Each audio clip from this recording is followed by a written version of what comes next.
Hi, welcome to Waters Library.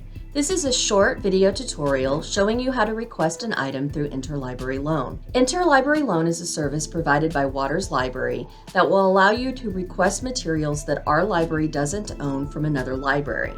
If you are a remote student who does not live in Commerce, you can also use Interlibrary Loan to request print materials be mailed to your home with return postage. To use Interlibrary Loan, when you find an item that our library does not own, for example, it could say no online access or find it at your library, simply click on the item. It will ask you to sign in to check if there are any request options. Sign in for all services, enter your MyLeo information or your campus domain information, authorize through Duo, and now you're signed into the system.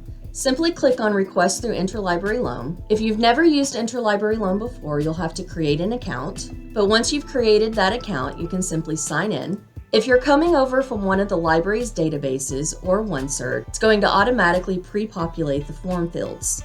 Simply scroll down and hit Submit Request. You can also use Interlibrary Loan to request items or books that you find through Amazon or Google Scholar that our library doesn't own. If you find an item that our library doesn't own, go to the library's homepage, scroll down, click on Interlibrary Loan, click on Create Request. In this case, I'm going to request a book, so I'm going to click on Book, and fill in at a minimum the title. The more information, however, that you fill in on the form, the easier it is for us to find it. Once you have filled in the information, again, scroll down and hit Submit Request. And that is how you request an item through Interlibrary Loan. Once the materials are available, you will be notified. If it's an article, you will be able to retrieve it digitally online by logging into Interlibrary Loan. If it is a physical item, it will be shipped to Commerce, and Interlibrary Loan will contact you to see if you need to have it mailed to your house.